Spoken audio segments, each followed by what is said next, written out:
과거는 우리가 살아온 삶의 흔적입니다. 지나온 과거를 회상을 해보면 아름답고 자랑스러운 일만 있는 것이 아니라 그렇지 못한 일들도 있어요. 감추고 싶고 상처로 남아있는 것들도 있어요. 이런 것들을 치유하고 새로운 삶을 창조해 나가는 것은 우리들의 과제입니다. 위대한 사람들을 보면 다 과거의 실패와 얼룩진 상처들을 가지고 있어요. 그런데 그들은 그 실패를 더 큰 하나님의 은혜를 받는 기회로 만들었어요. 그렇다면 우리는 실패를 인생의 파멸로 보지 말고 더 큰 하나님의 은혜를 받는 기회로 만들어야 합니다. 베드로는 예수님의 수제자였습니다. 누구보다도 예수님을 사랑했고 예수님을 버리지 않겠다고 호언장담했던 제자였어요. 그런데 한 여종 앞에서 여지없이 무너지고 말았어요. 그것도 두 번째는 맹세하며 예수님을 부인했고 세 번째는 저주까지 하며 맹세하며 예수님을 모른다고 부인했어요. 자신감이 넘치던 베드로는 철저하게 실패하고 말았어요. 이러한 베드로를 예수님이 찾아오신 거예요. 그리고는 너는 왜 나를 부인했느냐? 왜 실패했느냐? 왜 그렇게 겁쟁이였느냐? 이렇게 묻지 않았어요. 오히려 죄책감에 사로잡혀 있는 베드로를 따스한 사랑으로 치유해 주십니다. 더 나아가서 실패한 베드로를 치유하신 후에는 다시 사명도 주십니다. 뿐만 아니라 실패하기 전보다도 더 큰 사람으로 다시 세워주시는 것을 봅니다. 그래서 이후에 보시면 베드로는 주님과 하나님 나라를 위해서 큰 일을 감당하는 일꾼이 됩니다. 실패가 있었기 때문에 베드로는 더 큰 사람이 되었고 더 큰 일을 하는 일꾼이 된 겁니다. 이것을 보면서 저는 두 가지 기대를 하면서 오늘 말씀을 선포합니다. 첫 번째는 우리에게도 이러한 회복의 역사가 일어나기를 소원하는 거예요. 사람은 누구나 다 실패할 수 있어요. 그러나 그 실패를 어떻게 처리하고 치유하느냐 하는 것은 우리의 중요한 과제입니다. 우리에게도 말씀을 찾아오시는 예수님을 만나고 새 힘을 얻고 다시 회복되고 세워지기를 간절히 소원하는 마음으로 오늘 말씀을 선포합니다. 그리고 두 번째는 우리들 자신이 그리스도의 향기와 편지가 되어서 실패와 죄책감에 빠져있는 성도들이나 가족들이나 주변에 있는 사람들을 다시 세워지는 이러한 사역자가 되기를 소원하는 마음으로 말씀을 전합니다. 이 시간에는 이 두 가지 소원을 가지고 오늘 본문을 살펴볼 때 큰 은혜가 있기를 주님의 이름으로 축원합니다. 우선 제일 먼저 예수님은 실패한 베드로를 찾아와서 만나 주십니다. 오늘 본문 앞장 20장 19절을 보시면 이날 곧 안식구 첫날 저녁 때 제자들이 모인 곳에 문들을 닫았더니 예수께서 오사 가운데 서서 이르시되 너에게 평강이 있을지어다. 부활하신 예수님이 두려워서 도망갔던 제자들이 지금 함께 모여서 문을 걸어 잠그고 있는데 거기 찾아오신 거예요. 그리고 오늘 본문 1절 한번 보세요. 그 후에 예수께서 디베랴 호수에서 또 제자들에게 자기를 나타내셨으니 나타내신 일은 이러하니라. 부활하신 예수님이 이번에는 디베랴 호수까지 7 제자들을 찾아오신 거예요. 제자들을 회복시키기 위해서 저들을 만나려고 찾아오신 거예요. 지금도 갈릴리 호수가 저 북쪽 타브가라고 하는 장소에 가면 오늘 본문의 사건을 기념하는 교회와 장소가 있습니다. 지금 이곳에서 밤이 새도록 누가 고기를 잡은 겁니까? 수백 명의 제자들 가운데 12명에 속했던 제자들입니다. 가장 핵심 멤버라고 하는 사람들이에요. 그 가운데서도 베드로는 어떤 사람이었는가? 누구보다도 열정적으로 주님을 따랐던 수제자였어요. 누구보다도 메시아를 기다렸던 사람이고 그래서 메시아를 만났을 때 모든 것을 버리고 따라 나섰던 사람입니다. 그러기에 예수님이 해 받는다는 소리를 듣고 결코 용납할 수 없다고 항변했던 사람이에요. 그리고 결코 주님을 배신하지 않겠다고 선언했던 사람이고, 예수님을 잡으러 온 말고의 귀를 잘라버리면서 흥분했던 사람이에요. 이처럼 12제자 가운데 가장 열정적으로 예수님을 따르고 열심히 사랑했던 제자가 베드로입니다. 이런 베드로가 어떻게 실패했는가? 대제사장의 뜰에 있던 한 여종의 말 한마디에 베드로는 실패하고 말았어요.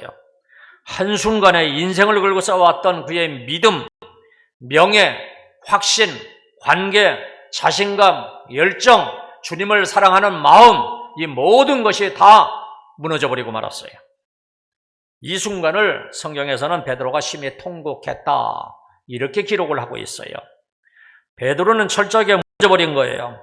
심리적으로, 정신적으로 공황 상태가 되어버린 거예요.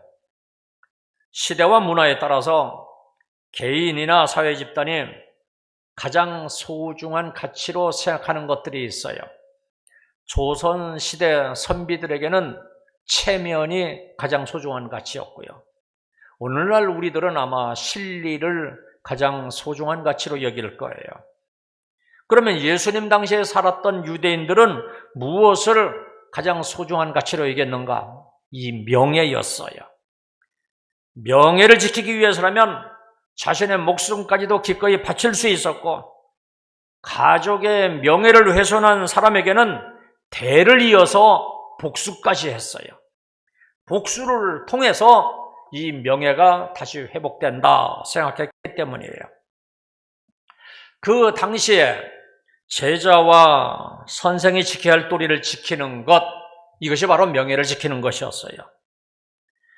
선생과 제자 간에 이 충성심이 변하지 않는 것, 이것이 명예를 지키는 것이었어요.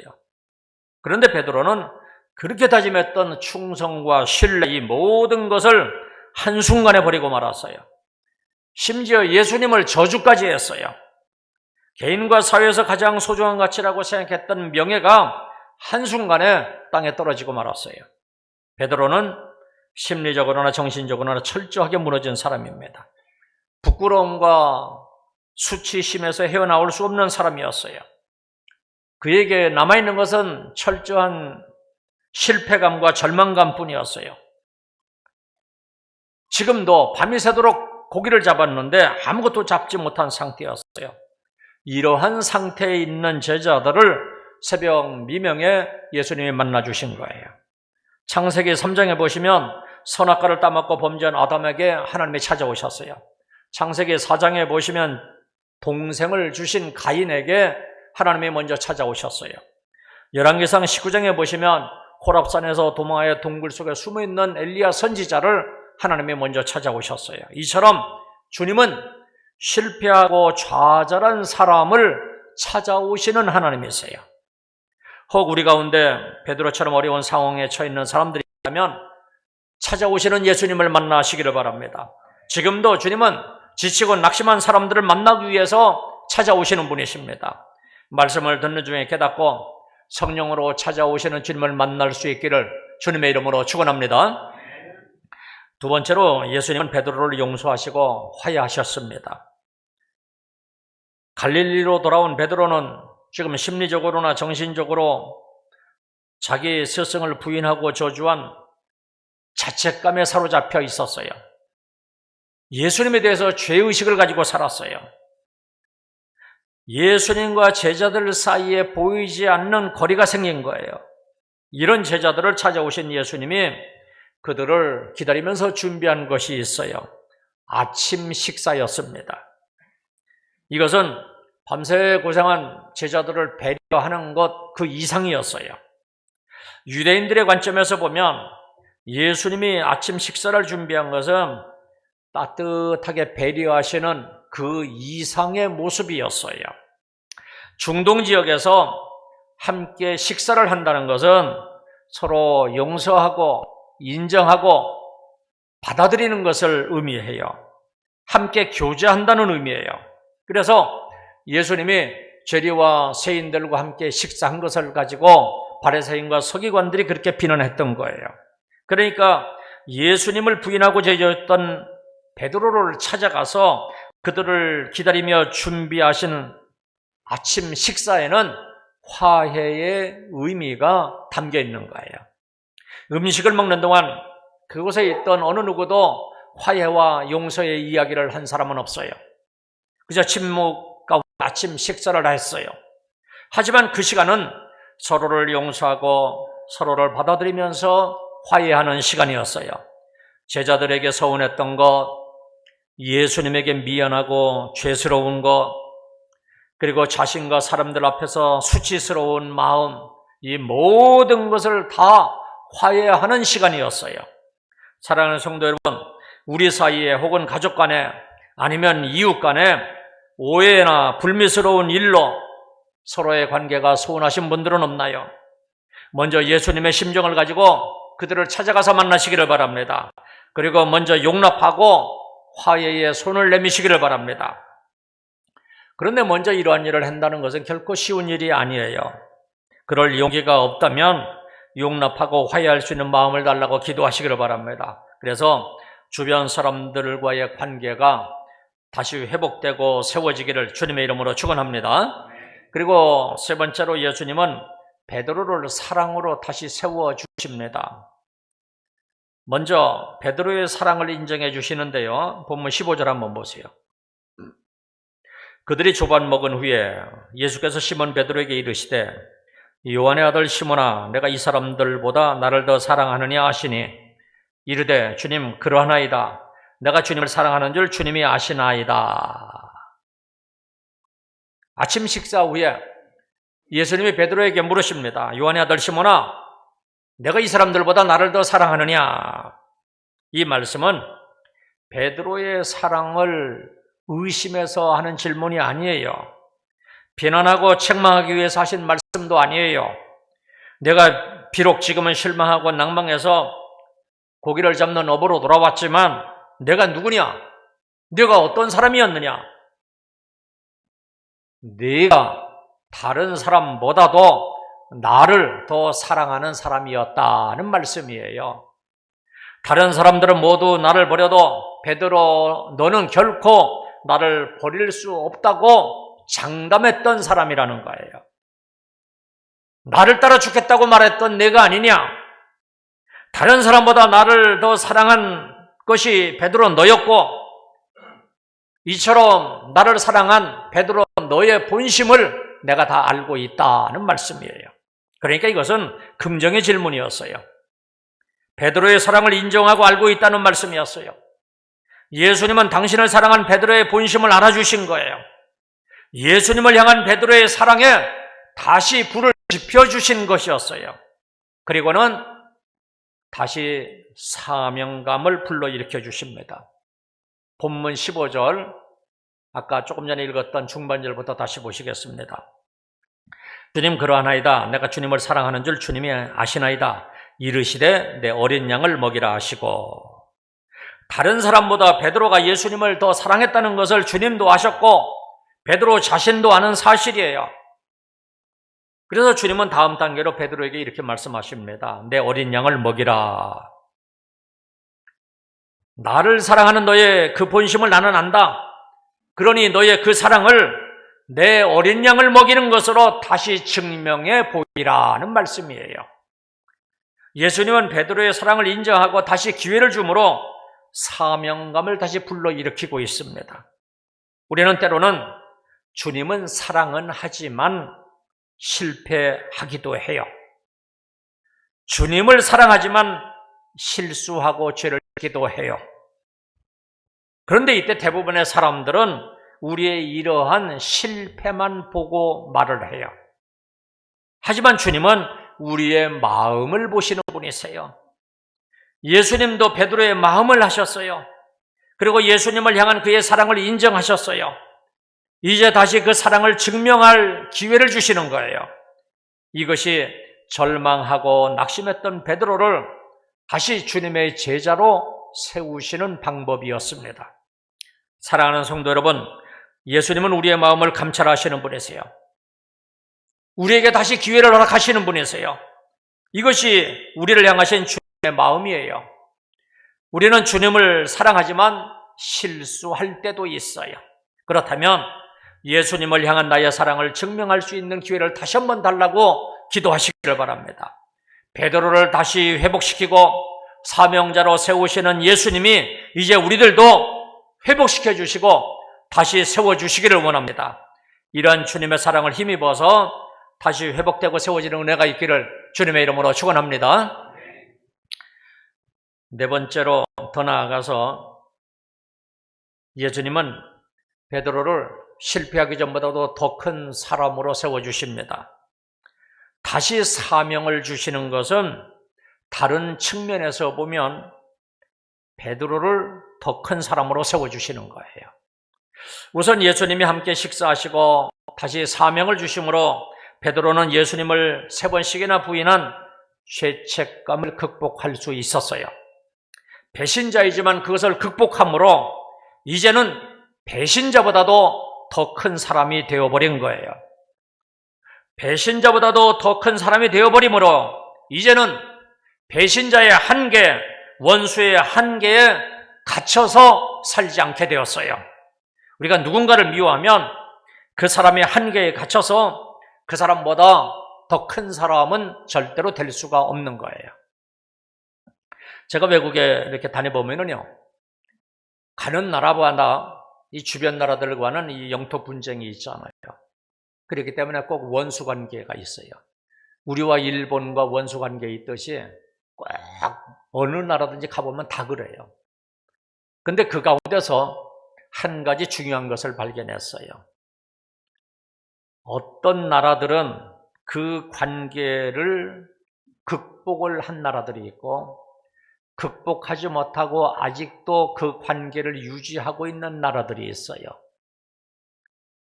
그런데 신기하게도 두 나라가의 그 원수 관계, 그 관계를 극복한 나라들은 전부 다 선진국이 되었고 둘 다 선진국이 되었고요. 그런데 아직도 그 관계에 갇혀서 살고 있는 나라들은 아직도 선진국이 되지 못하고 있었어요. 그것을 보면서 제가 깨달았어요. 아, 우리나라도 일본 하면 반드시 이겨야 되잖아요. 그럼 뭐 경쟁의식은 좋아요. 그런데 열등감에 빠져 있는 이 문제를 해결하지 못하고는 우리는 일본을 추월할 수가 없어요. 이 관계를 극복해내야지만 돼요. 그럴 때 우리는 인류 선진 국가가 될 수 있겠구나 하는 생각을 했어요. 그래서 저는 그 다음부터는 저도 예전에는 엄청 미워했어요, 일본 사람들. 근데 그부터는 기도 제목이 바뀌었어요. 저들을 용서하고 포용하는 우리 국민들 다 돼야 돼요. 저들을 품고 함께 가지 않으면 우리가 저들을 넘어설 수가 없기 때문에 그래요. 우리가 승리하는 새로운 삶을 살려면 반드시 필요한 것이 다른 사람을 용서하는 거예요. 그런데 우리가 신앙생활을 하면서 가장 힘든 것이 여러분 무엇이던가요? 성경 읽고 기도하고 봉사하고 전도하는 것 힘들죠? 그런데 이것보다도 가장 힘들고 정말로 죽기보다도 더 하기 싫은 것이 있어요. 이게 뭐예요? 용서하는 거잖아요. 하나님 다른 건 다 하겠습니다. 그런데 그 인간은 저 절대로 용서 못합니다. 그런 있잖아요. 그런데 이거 극복해야지 돼요. 용서는 우리의 본능을 거스르는 거예요. 당한 것 이상으로 더 갚아주고 싶은 것이 인지상정이에요. 그래서 우리는 이런 말을 해요. 나는 하나님이 아닙니다. 무슨 말이에요? 용서는 하나님이나 가능한 일이잖아요. 그 소리잖아요. 그러나 성령은 분명하게 말씀하십니다. 너는 하나님의 자녀다. 자그마치 1만 달란트를 탕감받았으면서도 너는 고작 100다나리온을 가지고 쩔쩔매느냐 그러세요. 그리고 십자가는 너희도 용서받지 못할 죄를 용서받았다 하는 것을 말씀하는 거예요. 그리고 부활은 너희에게 이미 용서할 수 있는 능력을 내가 주었다 이렇게 말씀하시는 거예요. 그래서 용서받은 사람은 용서할 수가 있고 사랑을 받은 사람은 사랑할 수가 있는 거예요. 우리는 예수님을 만났고 예수님의 사랑을 받았고 예수님의 용서를 받은 사람들이에요. 그렇다면 이제 용서받고 하나님의 자녀가 된 우리들은 용서하는 삶을 살아야 돼요. 정말로 죽기보다 더하기 싫은 일이 이것이지만 십자가는 말씀하고 있고요. 부활도 얘기하고 있어요. 성경을 보세요. 원수까지도 사랑을 하고 했어요. 반드시 우리는 이것을 뛰어넘어야지만 더 큰 사람이 될 수가 있어요. 주님은 이 시간 우리에게 말씀하십니다. 너는 환경에 짓눌린 사람이 되지 말고 환경보다 더 큰 사람이 되라. 아멘들 하세요. 너는 원수에 파묻혀 사는 사람이 되지 말고 원수보다 더 큰 사람이 되라. 너는 너를 괴롭히는 사람을 용서하여 그 사람보다 더 큰 사람이 되라. 용서하는 사람이 큰 자예요. 배신자, 원수에 갇혀 사는 사람이 아니라 원수보다도 더 큰 사람이 되시기를 주님의 이름으로 축원합니다. 그리고 베드로는 실패보다도 더 큰 사람이 되었어요. 예수님은 베드로가 갈릴리 바닷가에서 실패한 자의 모습으로 살아가는 것을 기뻐하지 않으셨어요. 윌리엄 A. 패든이 이런 말을 했습니다. 실패는 우리의 선생이지 장의사가 아니다. 실패는 조금 기다리라고 하는 뜻이지 패배한 것이 아니다. 실패는 잠시 후퇴하는 것이지 막다른 골목이 아니다. 여러분, 그렇다면 실패한 것을 감추려고 하지 마십시오. 그것을 인정하고 실수를 통해서 배우고 성장하십시오. 이미 실패하셨나요? 그렇다면 그 실패를 친구로 만들어서 다시는 실패하지 않는 거예요. 이런 사람이 바로 실패보다도 더 큰 사람이에요. 그리고 실패는 영원한 것이 아니라 일시적인 거예요. 물론 실패는 우리에게 부정적인 영향을 미치는 것은 사실입니다. 하지만 처칠은 이런 말을 했어요. 우리가 정말 두려워야 할 것은 실패 자체가 아니라 두려워하는 마음이다. 어떤 시인이 이런 글로 우리에게 용기를 줍니다. 난 괜찮다라고 하는 글이에요. 한 번 실패했다고 낙심하지 마십시오. 링컨은 5번이나 선거에서 패배했고 헨리 포드도 수차례 파산했고 리차드 바커의 갈매기의 꿈은 18번이나 출판 거절을 당했고 베이비 루스는 714개의 홈런을 치기 위해서 1330번이나 스트라이크 아웃을 당했습니다. 실패는 성공으로 가는 디딤돌일 뿐입니다. 최선을 다한 실패는 요행에 따른 성공보다 훨씬 값진 것입니다. 그리고 인생의 처절한 실패를 숱하게 경험했음에도 불구하고 역전의 명수가 된 링컨도 이런 말을 했습니다. 내가 실패할 때 악마는 나에게 이제 다 끝냈다 이렇게 말했다. 그러나 내가 실패할 때 하나님은 이 실패의 경험을 가지고 더 큰 일에 도전하라 이렇게 말했다. 나는 악마의 이야기보다 하나님의 음성에 귀를 기울였기 때문에 승리할 수 있었다. 링컨의 고백입니다. 여러분, 그렇다면 여러분들은 누구의 말을 들을 겁니까? 모두가 다 하나님의 음성에 귀를 기울이고 실패는 마지막 패배가 아니라 새로운 기회라 이렇게 생각해야 됩니다. 하나님을 믿는 우리들은 실패를 불행으로 생각하기보다는 새로운 기회가 주어진 것으로 생각해야 돼요. 그래서 실패보다도 더 큰 사람들이 되시기를 주님의 이름으로 축원합니다. 또 베드로는 세상보다 큰 사람으로 세워졌어요. 빈 그물을 들고 신음하는 베드로에게 그 빈 그물을 가득 채워주셨어요. 그리고 그 잡은 고기로 제자들과 함께 아침 식사를 했습니다. 조반을 먹은 후에 나를 사랑하느냐 하는 질문과 내 양을 먹이라 부탁의 말씀 간에는 약간의 뉘앙스를 달리하면서 3번씩이나 반복되고 있어요. 특별히 첫 번째 질문을 보면 내가 이 사람들보다 나를 더 사랑하느냐 이렇게 물으셨어요. 이 말은 이런 의미들이 있을 거예요. 우선 내가 친구도 사랑해야 되고 가족도 사랑해야 되지만 그들보다도 나를 더 사랑하느냐 이런 질문일 수도 있고요. 두 번째로 옆에 있는 안드레도 나를 사랑하고 요한도 나를 사랑하는데 이들보다도 너는 나를 더 사랑하느냐 이런 질문일 수도 있고요. 세 번째는 여기서 이 사람들이란 원문을 보면 이것들보다라고 번역을 할 수도 있어요. 그렇다면 여기 잡은 고기도 좋고 배도 좋고 갈릴리 바다도 좋지만 이것들보다도 더 넓은 의미로 세상보다도 나를 더 사랑하느냐 이런 질문이 될 수도 있어요. 이 말은 하나님 나라 백성은 세상보다도 더 큰 사람이다. 너는 세상보다 더 큰 사람이 되라. 이러한 주님의 당부이기도 해요. 그렇다면 우리는 작은 것에 연연해서 욕심 부리지 말고 그것을 뛰어넘어서 감사하는 사람이 되는 거예요. 그동안은 새로운 일을 생각할 때마다 망설였고 남 앞에서 괜히 움츠러들였고 조금만 실패해도 후회하며 괴로워했는데 이제는 그런 것에 갇히지 않고 당당하게 맞서는 큰 사람이 되는 거예요.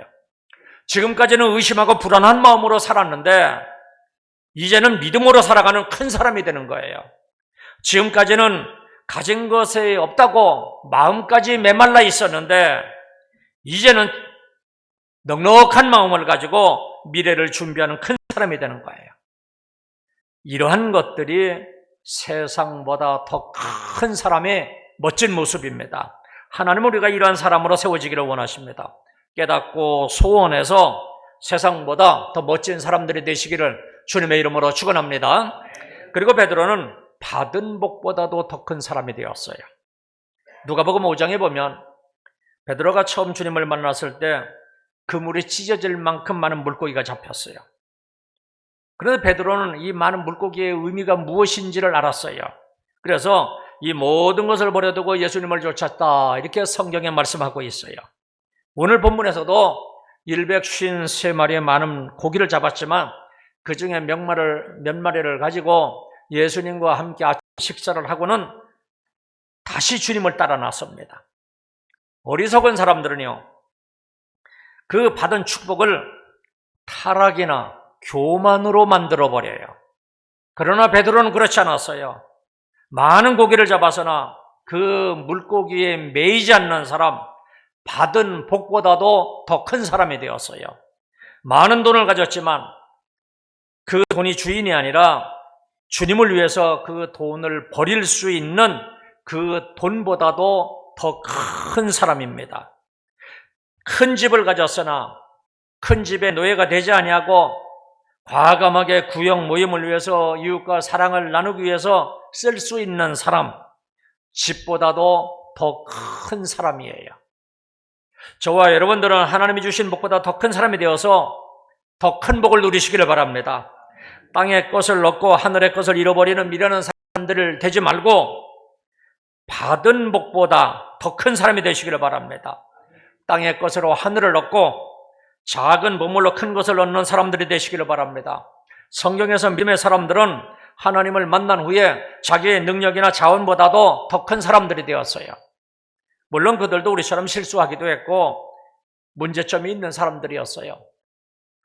노아도 술에 취했고 아브라함도 거짓말을 해서 아내에게 상처를 주었고 다윗도 실수를 했고 모세도 혈기에 약점이 있는 사람이었어요.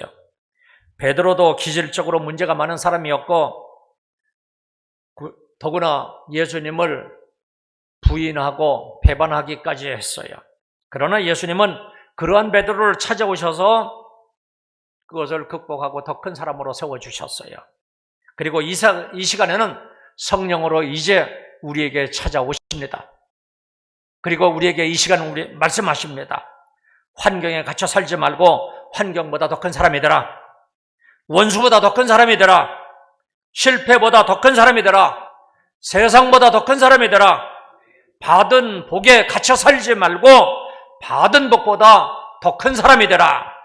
이것이 우리를 향하신 주님의 마음입니다. 이러한 주님의 마음을 알고 소원을 가지시기를 바랍니다. 그러면 주님은 반드시 우리를 더 큰 사람으로 세워가실 것입니다.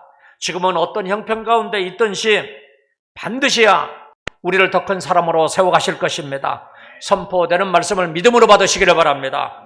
그래서 성령으로 찾아오시는 그 주님을 만남으로 더 큰 사람들로 세워져 가기를 주님의 이름으로 축원합니다. 이제 기도하겠습니다.